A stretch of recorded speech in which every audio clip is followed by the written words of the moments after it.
My girlfriend thinks that she becomes a demon when she sleeps. A literal demon, as in possession. I didn't believe her until I saw it. Here's what happened. Subscribe to Am I the Jerk on YouTube and hit the bell to turn on notifications. Before we jump in, just want to let you know this is a spooky story. My girlfriend talks in her sleep. She's been saying the most horrible things recently, but I'm infatuated with her, utterly infatuated, and it wasn't at a healthy level, far from it. I would think about her every moment she was away. I would sometimes sit on my couch and just stare at my phone waiting for her to text. I tell myself, don't contact her, don't, it will come off as too strong. But then I'd still find myself clicking her name on my contact list before my inner voice would continue. You don't want her to know how desperately smitten you are with her. It's unattractive. It will scare her off. No, you must wait for her to call you this time. But it was excruciating and exhausting, almost unbearable. I once heard that the ancient Greeks believed that falling madly and irrationally in love with someone was a curse that you would wish upon your enemies. I could never understand what they meant. After all, isn't falling head over heels in love the ultimate goal nowadays? But now that it's happened to me, I have to say, the ancient Greeks were right. This is a curse. I was barely in control of myself, almost as though my infatuation with her had possessed me. The two of us were in the phase where we were being frisky together, but still in the dating phase. We were at the make or break era of a blossoming relationship where we'd either have the talk and formally be in a relationship, or we would slowly start to drift apart, the latter of which I don't think I would be able to cope with. Honestly, I wouldn't be able to. Almost everything about her captivated me. The way she held her hand over her mouth when she laughed, how she'd caress the pendant of her necklace when she was frightened, how she'd twirl her hair in her finger when she was excited, all of it. Her smell, her smile, her eyes. Yeah, I know, it probably makes you sick hearing about it. I feel the same way. I was never the hopeless romantic type, but now I can't stop fantasizing about her. I'd think about us doing the long 3-hour hike up to that magnificent view from one of our first dates, to that first kiss, as we overlook the lights of the city. But this time, I'd get down on one knee, bring out the ring, and, well, you know what would happen next. Alright, fine, I'll stop. Yes, this is a girl that I'd only been casually dating for a couple of months. I shouldn't be thinking about proposing yet. I know that. I'm just barely able to control myself any longer. I feel as though I'm losing power over the decisions I make, and that brings me to why I'm here, writing this out at the moment. It started with the very first real thing that troubled me about her. We'd never actually spent a night together, no matter how late she was over. Once either of us showed signs of being tired, she'd up and leave. She wouldn't leave awkwardly or in anger, just a casual kiss goodnight, a smile, and call me soon. It was something I didn't really even notice the first few times she did it, but after almost 8 weeks of dating, it was becoming strange. I'd have to ask her about it. It took drinking almost an entire bottle of wine before I had the courage to do it. She looked almost defeated when I asked her, and lowered her eyes in embarrassment and said,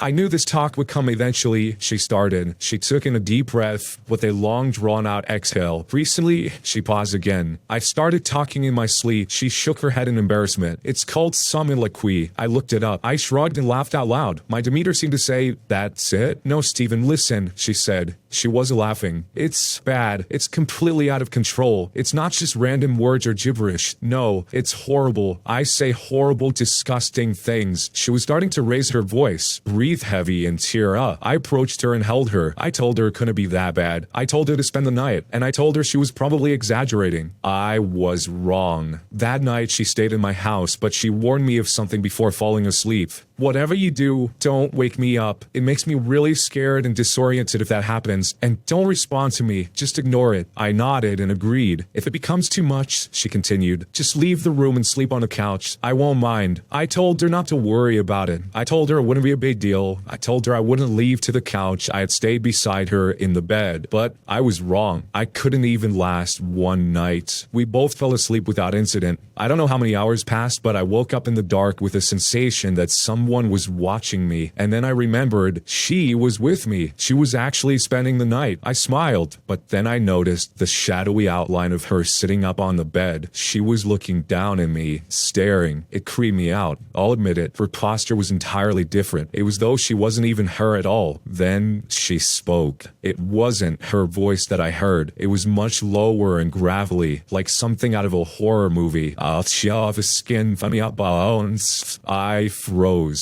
At first, I just kept looking at her. This is not at all what I expected. I thought it would be more like the way that Tourette's is often portrayed, just some random swearing and shouting. I honestly thought to myself, what will I do if she attacks me right now? What if she really does try to chew the skin from my bones? But then, she just lied down and went to sleep. I was creeped out. I tried to lie back down and ignore her, but struggled. I couldn't even close my eyes without thinking, maybe she's sitting up again and staring at me. And then one time I rolled over to look at her, and she was. Her face was pressed right towards mine. Her breath was foul and rotted, something that was most certainly not normal for her. She spoke again in the same voice as before. If you don't move off to the couch, you'll be dead, my warning. That didn't for me. I sat up in a moment and headed for the living room. She made some sort of wheezing sound as I left. I think it was supposed to be laughter. I was lying on the couch, but I wasn't going to be able to fall asleep. I was far too shaken. I was staring out towards the window, hoping to see the first few hints of the sun rising. And then I thought I heard something from the bedroom. I listened, and then I heard it again. Stay that.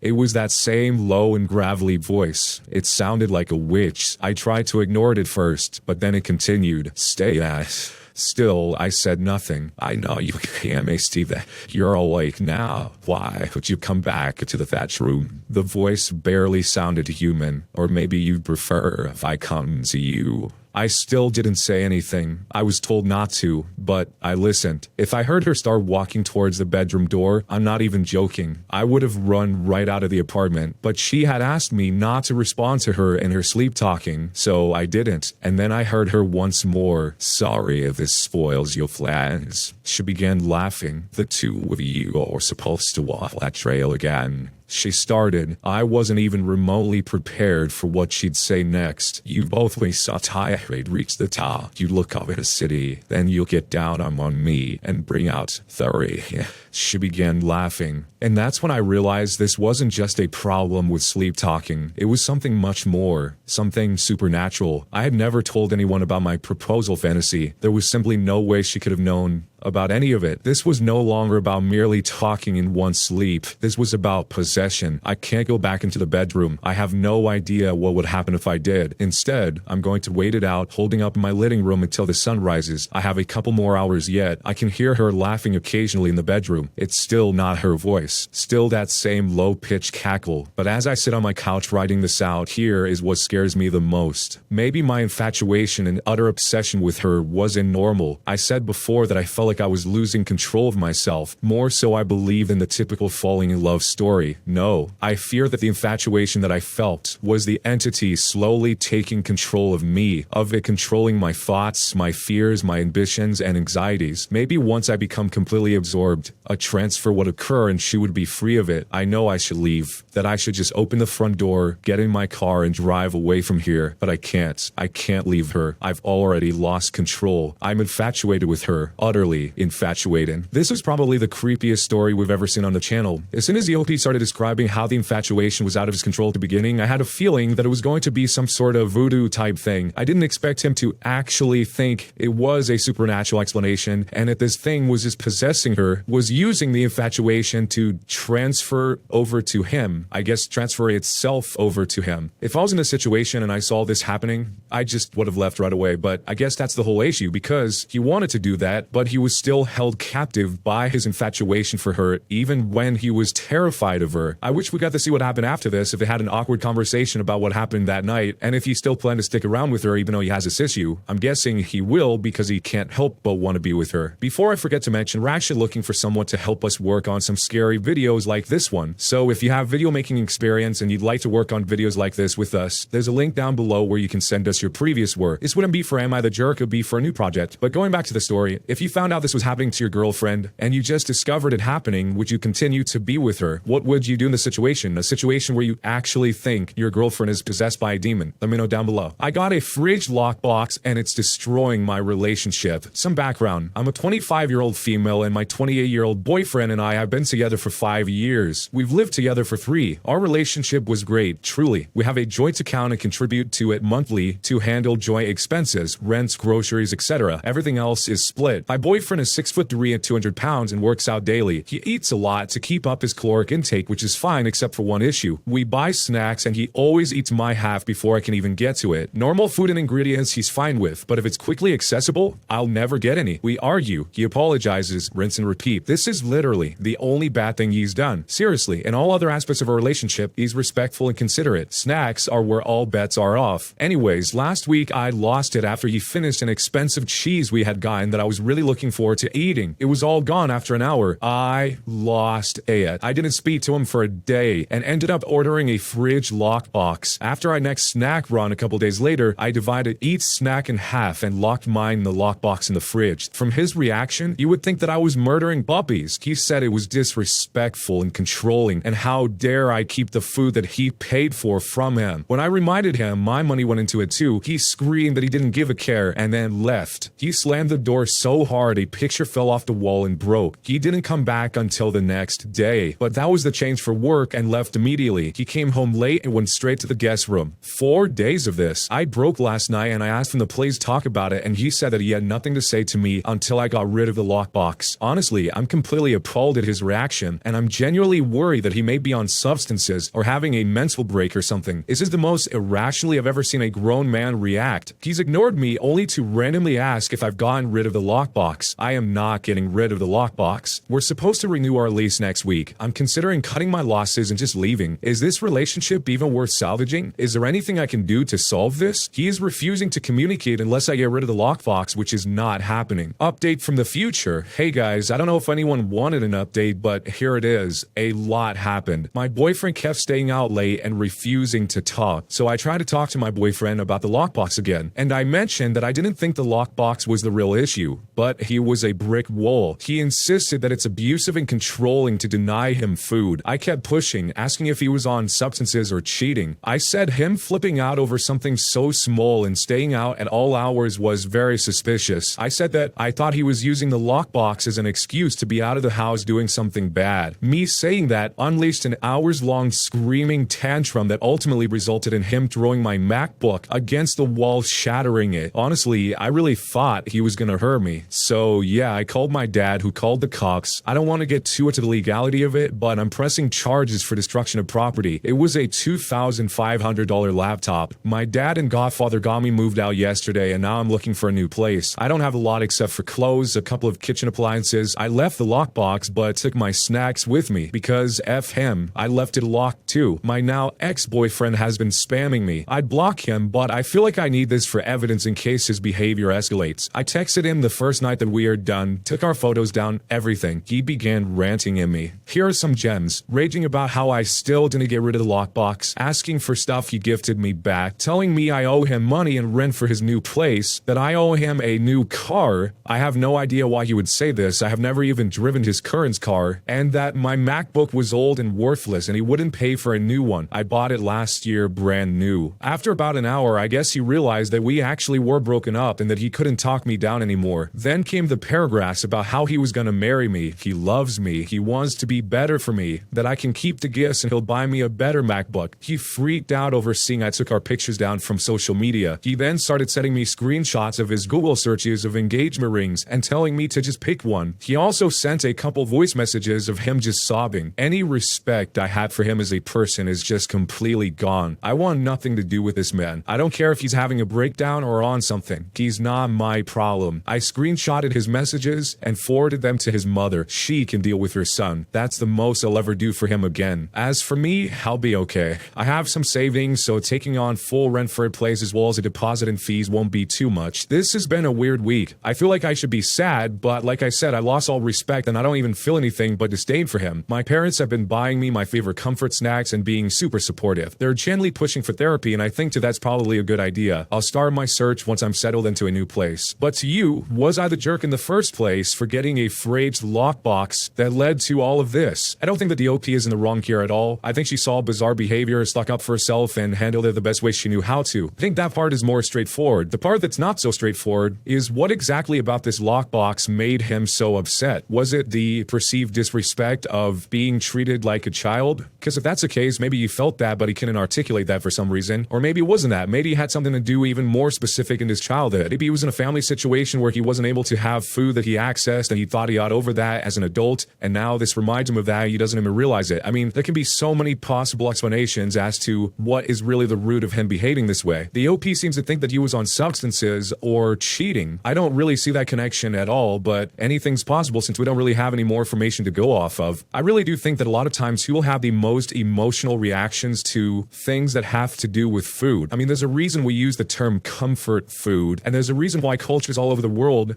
are intimately intertwined with food. It's almost like it's one and the same for some cultures. There's something about people's relationship to food that goes deeper than a lot of other things for some reason. I mean, there's even people that as kids, if they only had a very small amount of time to eat or also would have their food taken away, they just learn to eat extremely fast. They don't enjoy the food, they don't even taste the food, they just shove it down as fast as they can. And as adults, some people are never able to change those eating habits. It's a complicated subject. None of it justifies him throwing her MacBook at the wall. That is just nuts. Let me know what your theory is down below about this whole fridge lockbox situation and what might be the cause of it at the root. And of course, a jerk or not a jerk, and why. Am I the jerk for going home after I overheard my husband say that he didn't want to bring me with him to his family vacation? My husband goes on annual vacations with his family. I'm on okay terms with them, but since we've only been married for a short time and I don't see his family much, we still have that barrier that keeps us from being completely comfortable around each other. His family arranged for the vacation last week. I, out of curiosity, asked if I could come. My husband felt hesitant, but I told him it'd be a great opportunity to get to know his family better. He agreed to take me, and his family were surprised to see me, but still welcomed me. On the third day of vacation, his dad, mom, brothers, and spouses were all sitting at a table outside talking while I was preparing a fruit salad. As I was making my way back, I overheard my mother-in-law say, "Did she really have nowhere else to spend the weekend?" At first, I had no idea who she was talking about, so I kept on walking, but stopped once I overheard my husband say, "I know, and I didn't want to bring her with me because what was I supposed to do? You know, pussy she can get." I instantly figured it was about me. I felt so shaken up to the point where I almost dropped the salad. This whole time I was there, I cleaned, I cooked, I looked after the kids, and this is how they think of me? An inconvenience to them? I quietly booked a ticket and went home on the first plane. He called and texted, but I didn't respond anything other than let him know that I was home. He got back and went off on me, saying what I did was disrespectful and juvenile. I told him I overheard the conversation he had with his mom, but he said that I was wrong for eavesdropping and that his family will warm up to me on their terms, so I should stop pushing to be around when they don't feel comfortable with it. Basically saying it was my fault for coming along in the first place. He said that going home how I did made him and his family disappointed and gave them a really bad impression about me. I think that I might have messed this up and somewhat ruined it for them as well. Am I the jerk? No, you're not the jerk. The husband just seems spineless. If he didn't want you to go on that trip, he should have said, "I don't want you to go on this trip." And if you wanted to explain it, he could have explained it. He could have said, "This is between me and my family," and then they could have had that conversation if that was something they wanted to do or not. But this guy is just playing both sides. He's trying to put on the fake smile to the wife and then trying to appease his family at the same time. It's just two-faced. And the last people you want to be two-faced to in life are the people you care about the most. Your family, and in this case, your wife. But let me know how you see the situation down below, and jerk or not a jerk, and why. When you subscribe, make sure to hit the bell to turn on notifications. To finish listening to all the stories in this series, use the playlist at the top of the description. And next time you live stream, use the cream of the crop music. Search for Cream of the Stream on Spotify or whatever music platform you use for copyright-free music to use for your stream. It's free, Cream of the Stream. Either way, thanks a lot for listening. We'll see you guys next time.